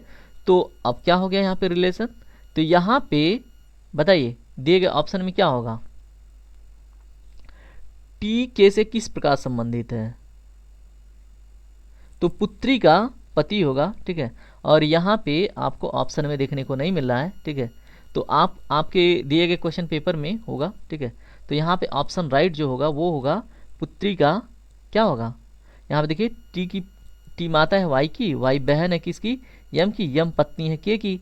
तो टी क्या है बताइए, टी और के बीच में क्या रिलेशन है, टी जो है वो के पत्नी की माता है, या तो फिर जो के है वो टी का क्या है, वो उसके पुत्री का पति। तो आपके ऑप्शन में पुत्री का पति होगा, ठीक है, उसको देख लीजिएगा, पुत्री का पति, ठीक है। तो ये रिलेशन इनके बीच में इस्टेब्लिश होगा। यहाँ पे ऑप्शन है ही नहीं, आप नन कर लीजिए, कोई दिक्कत नहीं है, लेकिन ये समझ गए आप। चलिए प्रश्न नंबर 18 देखिए, थोड़ा सिंपल था, ये आप बड़ी आसानी से कर लेते। देखिए यू से बी, वी से डब्लू, डब्लू से एक्स हो गया यानी कि एक्स हो गया। उसके बाद E F G, ji H I, आई जे के यानी कि के हो गया। सीधे सीधे ऑप्शन नंबर बी और सी एलिमिनेट हो गया, बचा option number D, option number ए, ठीक है। अब यहाँ पे देखिए 46 से 58 तक जाने में आपको क्या करना पड़ेगा, 6 में से 4 घटाइए, 2 आया, इसी का क्या करना है, क्यूब करना है, और इसी का स्क्वायर करके ऐड कर देना है किसमें, 46 में, ठीक है। तो 2 का क्यूब कीजिएगा 8 आएगा, 2 का स्क्वायर कीजिएगा 4 आएगा। तो 8 और 4 जब जोड़िएगा तो आंसर मिलेगा 12। 12 को 46 में जोड़ दीजिएगा तो आपको मिलेगा 58, ठीक है। अब 58 में सेम ऑपरेशन करके 94 लाया गया है और हमें डायरेक्ट आंसर लाना है। तो 94 का आगे का अंक क्या होगा, तो 4 में से 9 घटाइएगा तो -5 मिलेगा, ठीक है। और -5 का क्यूब कीजिएगा तो मिलेगा आपको -125, ठीक है। और फिर -5 का स्क्वायर कीजिएगा, ठीक है, और दोनों को ऐड कीजिएगा तो ये हो जाएगा आपका क्या, 25, ठीक है। ये हो गया आपका 25। और यहाँ पे अब यही इन दोनों को ऐड करेंगे तो +25 कर दीजिएगा, जैसे कि आपने यहाँ पे करके 12 ऐड किया था, तो ये आपको मिलेगा -100, ठीक है। अब -100 को क्या करना है, 94 में ऐड करना है, ठीक है। तो 94 में जब आप क्या कीजिएगा, -100 ऐड कीजिएगा तो ये प्लस माइनस माइनस हो गया, तो आपको मिलेगा -6, ठीक है। -6 आपको केवल एक ऑप्शन में दिख रहा है, ऑप्शन नंबर डी इसमें करेक्ट हो जाएगा, ठीक है। प्रश्न नंबर 19 देखिए, ये तो मतलब यहाँ पे आपको 5-5 का पेयर बना लेना है, ठीक है। तो यहाँ पे देखिए, यहाँ पे ख़त्म कहाँ पे हो रहा है, पी क्यू यस पे, तो यहाँ पे यस पे ख़त्म कर लीजिए, ठीक है। अब यहाँ पे आपने ख़त्म कर लिया, अब यहाँ पे 5-5 का पेयर आपको 3, 6-6 का पेयर दिख रहा है, ठीक है। और उसके बाद यस तक आ जाइए, उसके बाद यहाँ से 3 और उसके बाद यहाँ तक आ जाइए, उसके बाद ठीक है, यहाँ पे 2 स्पेस है, लेकिन आपको थोड़ा सा क्वेश्चन ठीक से टाइप नहीं हुआ है, लेकिन 2 स्पेस है यल के आगे, ठीक है। अब इसको फुलफिल कीजिए, देखिए पी क्यू एस है, तो यानी कि यहाँ पे पी के आगे पी आएगा, ठीक है, इतना पता चल गया। और यहाँ पे देखिए पी के जस्ट बाद के है यहाँ पे, ठीक है, तो यहाँ पे क्या आएगा, के, तो यानी कि यल के बाद आपका स्पेस में आएगा के, पी गिवन है, उसके बाद यहाँ पे क्यू से जस्ट पहले पी आया है, यानी कि यहाँ पे पी के बाद भी आपका जो पी डैश है, उसके बाद क्यू है, उसके बाद यस है, ठीक है। यहाँ तक सेटिस्फाई हो गया, यस तक। फिर अब यही चीज़ रिपीट होगी, तो यहाँ पे जो खाली स्थान है वहाँ पे यल आएगा, ठीक है, के दिया है, के बाद आपका पी है, उसके बाद पी डैश, जैसे करने के लिए ना नीचे जिसको यहाँ पे सेटिस्फाई करवाना है उसके नीचे डैश पॉइंट करते जाएंगे, ठीक है। उसके बाद के बाद आपने पी लगा दिया, पी गिवन है, और पी के बाद क्यू है, ठीक है, तो क्यू आपने डैश लगा दी। उसके बाद सेम पैटर्न अगर देखिए आपको कहाँ कहाँ पे के, पी, यल, पी, क्यू मिल रहा है, ठीक है। तो के, पी, एल, पी, क्यू आपको यहाँ पे मिल रहा है, के, पी, एल, पी, क्यू यहाँ पे भी मिल रहा है, और के, पी, एल, पी, एल, यानी कि ये 2 ऑप्शन हैं, इनमें से एक सही होगा। तो एक स्टेप आगे भी देख लेते हैं, ठीक है। तो एक स्टेप क्यू के आगे क्या है, डायरेक्ट यस है, ठीक है, और क्यू के बाद पी क्यू यस है, और यस एक कंडीशन सेटिस्फाई हो गया, 2 पेयर्स। उसके बाद आपका आ क्या रहा है, यल आ रहा है, यल के आगे क्या क्या आएंगे, ठीक है। तो यहाँ पे देखिए आपने क्यू तक तो कर ली है, ठीक है। अब यहाँ पे यल के पी, ठीक है, यल के पी, तो उसके बाद यहाँ पे भी आपको यल, उसके बाद पी के बाद पी, पी, उसके बाद क्यू के बाद यस, यस आ गया, उसके बाद यल के बाद के है, बिल्कुल है, और उसके बाद एक पी और है, यानी कि ऑप्शन नंबर सी आपका सेटिस्फाई हो रहा है। ठीक है, तो ऑप्शन नंबर सी आपका करेक्ट होगा। चलिए प्रश्न नंबर 20 देखिए क्या है। प्रश्न नंबर 20 मैंने उसमें चेंज कर दिया है। ठीक है, आप ये थोड़ा सा मिसप्रिंट हो सकता है, तो आप इसको कैंसिल करके आगे बढ़िए। ठीक है, चलिए हम बात करते हैं अब हिंदी के प्रश्नों पे। और प्रश्न नंबर 10 की जगह पे एक प्रश्न मैंने और ऐड किया है, उसको मैं आपको लास्ट में बताऊंगा। ठीक है, वो जो आपने रूट वाले प्रश्न देखे हैं बड़े बड़े, वो कैसे शॉर्टली सॉल्व होगा उसको मैं समझाऊंगा। ठीक है, श्रेयस का विलोम क्या है? तो श्रेयस का विलोम दोस्तों प्रेयस है, आपको पता होना चाहिए था। स्फूर्ति का विलोम नहीं है, तो देखिए स्फूर्ति का विलोम नहीं है, यानी कि स्फूर्ति का समानार्थी पूछा जा रहा है। ठीक है, तो यहाँ पे हर्ष होगा। बाकी जड़ता, आलस्य, शिथिलता, ठीक है, ये क्या है स्फूर्ति के? ये विलोम है, लेकिन यहाँ पे पूछा जा रहा है विलोम नहीं है, तो हर्ष नहीं है। ठीक है, प्रश्न नंबर 23 देखिए, दुर्गति का संधि विच्छेद। तो यहाँ पे दुर्गति है, दुगति है, दुर्गति है, दुर्गति है, तो आपको ऑप्शन में ना दुहगति मिला होगा। ठीक है, दुहगति, तो यहाँ पे ऑप्शन नंबर बी आपको करेक्ट दिख रहा है। ठीक है, तो ऑप्शन नंबर बी आपका करेक्ट होगा। यहाँ पे देखिए प्रश्न नंबर 24 सही वर्तनी है, तो लज्जत, लज्जत, लज्जत, लज्जत, तो ऑप्शन नंबर डी आपका करेक्ट है, लज्जत। ठीक है, तो इसको भी आप करेक्ट कर लीजिएगा। प्रश्न नंबर 25 देखिए, सही वर्तनी बतानी है, तो आध्यात्मिक, आध्यात्मिक, आध्यात्मिक, आध्यात्मिक, तो दोस्तों ऑप्शन नंबर बी इसमें आपको करेक्ट दिख रहा है। ठीक है, आध्यात्मिक इसमें सही होगा। ठीक है, उम्मीद करता हूँ ये सारे प्रश्न आपके सही होंगे। ठीक है, बस आप ना एक बारी अपना आंसर मिला लीजिए, जो आपने टेस्ट दिया है और जो नए हैं वो सीख रहे हैं, उम्मीद करूँगा। देखिए एक चीज़ मैं यहाँ पे आपको बताना चाहूँगा, वो क्या है, वो चीज़ आप यहाँ पे समझिएगा कि अगर इक जुड़े, ठीक है, जैसे यहाँ पे अध्यात्म में क्या जुड़ रहा है, अध्यात्म में इक जुड़ रहा है, तो ये आध्यात्मिक हो जाता है, आ हो जाता है ऑटोमेटिक, आध्यात्मिक। ठीक है, तो इस तरह से आप इसको मान सकते थे। ठीक है, चलिए प्रश्न नंबर 26 देखिए, पुष्प की अभिलाषा किसकी रचना है? तो दोस्तों प्रश्न नंबर 26 का राइट आंसर क्या होगा आपका? ऑप्शन नंबर सी, यानी कि माखनलाल चतुर्वेदी। चलिए प्रश्न नंबर 27 देखिए क्या है, साकेत महाकाव्य के रचयिता हैं? तो प्रश्न नंबर 27 का राइट आंसर होगा आपका ऑप्शन नंबर सी, मैथिली शरण गुप्त। बात करते हैं प्रश्न नंबर 28 के ऊपर, यमुना का पर्यायवाची कौन सा है? तो देखिए यमुना का पर्यायवाची कालिंदी भी है और भानुजा भी है। ठीक है, और इसको सूर्यजा भी कहते हैं, तो यानी कि इसमें आपका ऑप्शन नंबर ई करेक्ट होगा, एक से अधिक। ठीक है, प्रश्न नंबर 29 देखिए क्या है, सुग्रीव का संधि विच्छेद है? तो दोस्तों प्रश्न नंबर 29 का राइट आंसर क्या होगा? ऑप्शन नंबर बताइए, सुधन ग्रीव होगा। ठीक है, तो सुधन ग्रीव, इसका आप कमेंट करके राइट आंसर मुझे बताइएगा। ठीक है, क्योंकि यहाँ ऑप्शन में थोड़ा सा खिचड़ी पकने जैसा दिख रहा है। ठीक है, तो आप खुद कमेंट कीजिएगा। ठीक है, चलिए बात करते हैं अगले प्रश्न पे, प्रश्न नंबर 30 को, कृष्ण का पर्यायवाची नहीं है? तो कृष्ण का पर्यायवाची इसमें देखिए माधव है, श्याम भी है, व्रजेंद्र भी है, लेकिन कृष्णा नहीं है। ठीक है, अब आप सोचेंगे कैसे, क्योंकि कृष्णा जो है ये द्रौपदी का पर्यायवाची है। ठीक है, कृष्णा, ठीक है, कृष्ण को कृष्णा कह के बुलाते थे, लेकिन यहाँ पे कृष्णा पर्यायवाची नहीं है। ठीक है, याद रखिएगा, कृष्णा द्रौपदी का पर्यायवाची है। मानवतावादी कार्यकर्ताओं को श्रद्धांजलि देने हेतु विश्व मानवतावादी दिवस प्रत्येक वर्ष कब मनाया जाता है? प्रश्न नंबर 31 का right answer option number B है, 19 अगस्त को। ठीक है, हाल ही में किस देश ने मानवयुक्त चंद्र लैंडर लान्यू का पहला परीक्षण किया है? तो ऑप्शन नंबर बी करेक्ट होगा, चीन ने किया है। ठीक है, चलिए बात करते हैं अन्य प्रश्नों पे। हाल ही में किसके द्वारा India electric mobility index launch किया गया है? दोस्तों ऑप्शन नंबर ए करेक्ट है, नीति आयोग के द्वारा।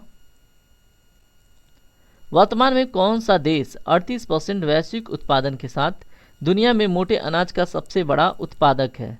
तो इसमें भारत सही होगा, ऑप्शन नंबर ए करेक्ट होगा।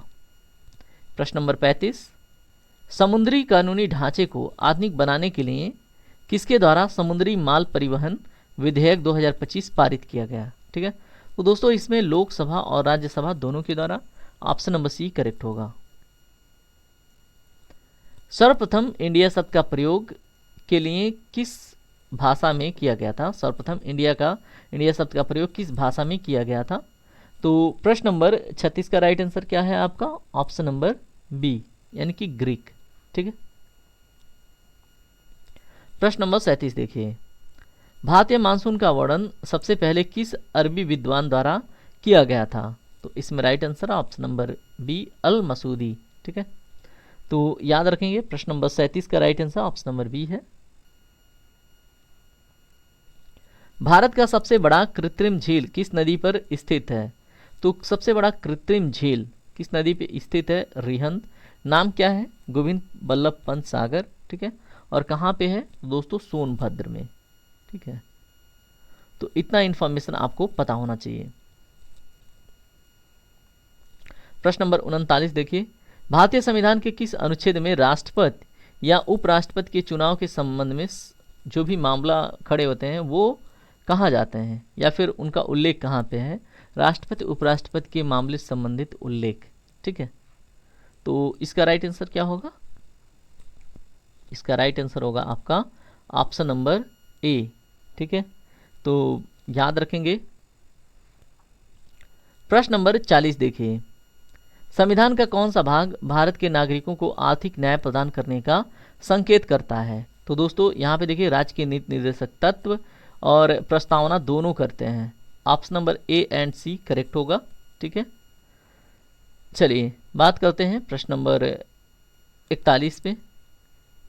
मुद्रास्फीति को नियंत्रित करने के लिए सरकार क्या उपाय कर सकती है? ब्याज दरों में वृद्धि कर सकती है, बिल्कुल।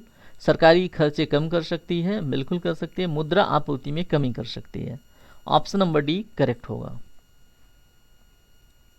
प्रश्न नंबर 42 देखिए, केलका समिति की सिफारिशों को ध्यान में रखते हुए कब से कोई नई क्षेत्रीय ग्रामीण बैंक स्थापित नहीं किया गया? तो इसमें जो राइट आंसर है ये थोड़ा सा ज़्यादा फैक्चुअल है, इकोनॉमिक्स का क्वेश्चन है। ठीक है। तो ऑप्शन नंबर ए करेक्ट है, अप्रैल 1987 से। ठीक है।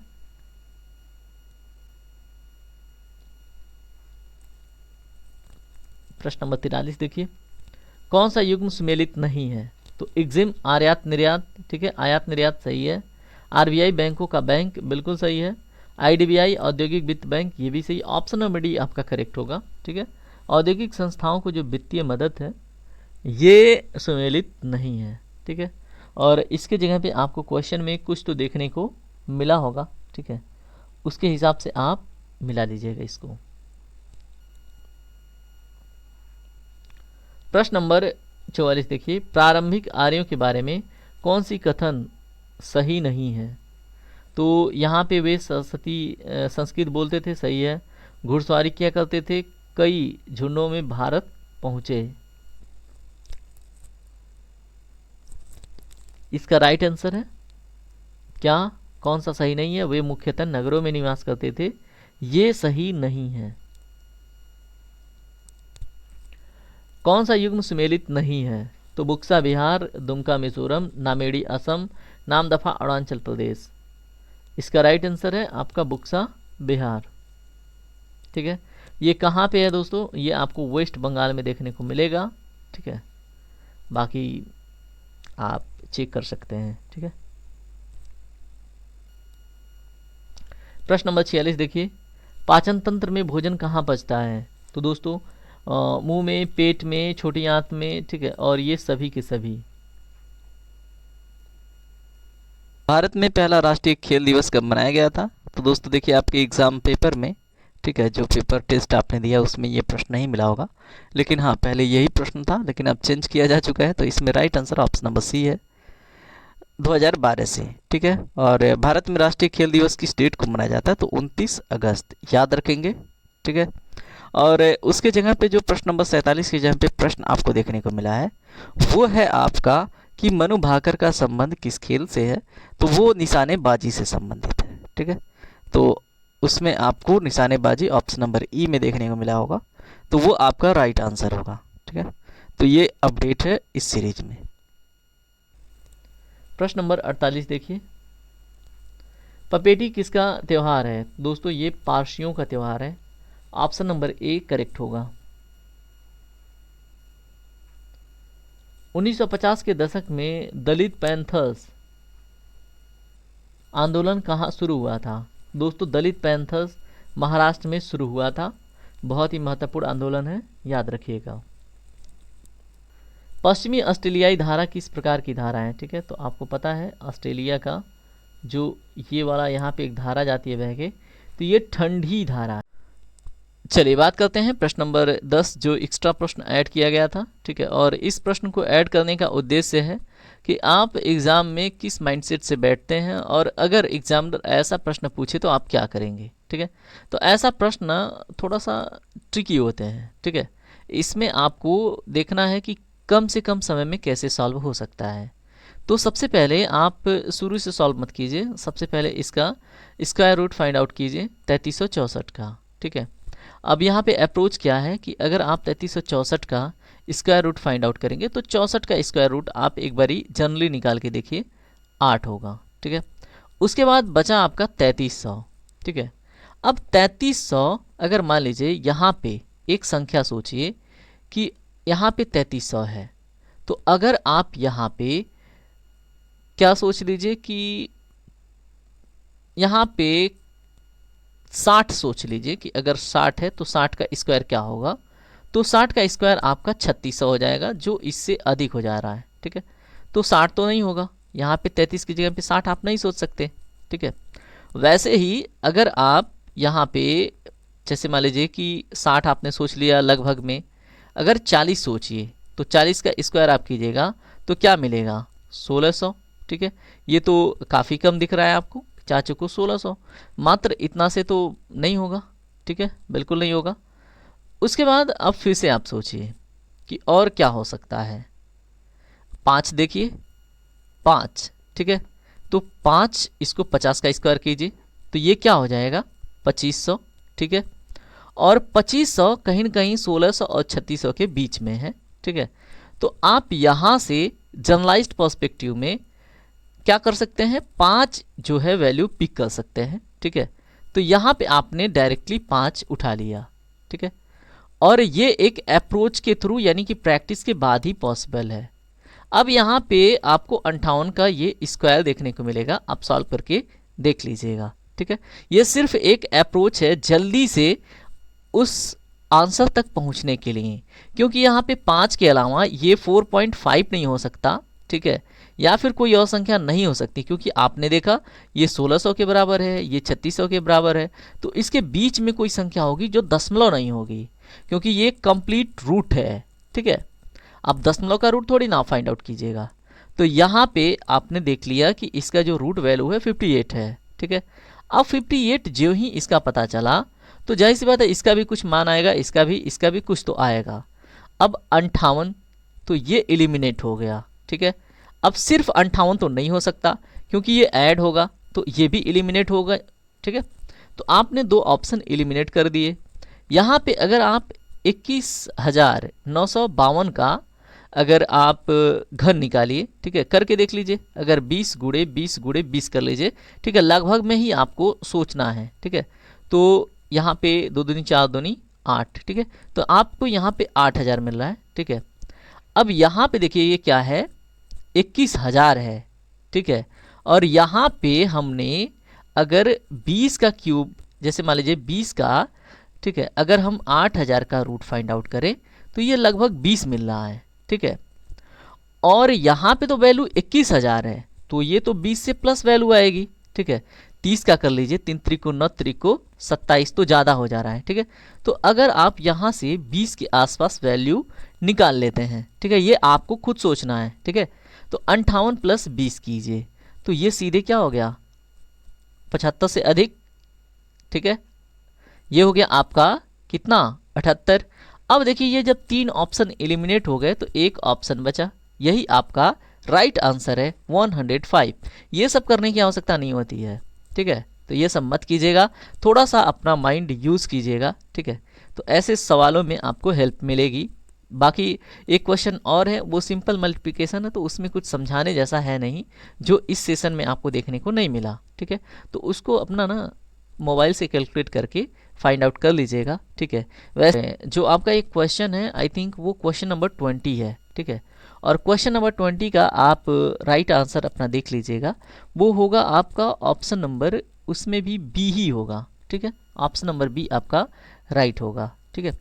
तो इस तरह से आज का सेशन कंप्लीट हो गया है, ठीक है। चलिए अब मिलेंगे हम अगले सेशन में, तब तक के लिए अपना ख्याल रखिए। जय हिंद, जय भारत, आपका दिन शुभ हो।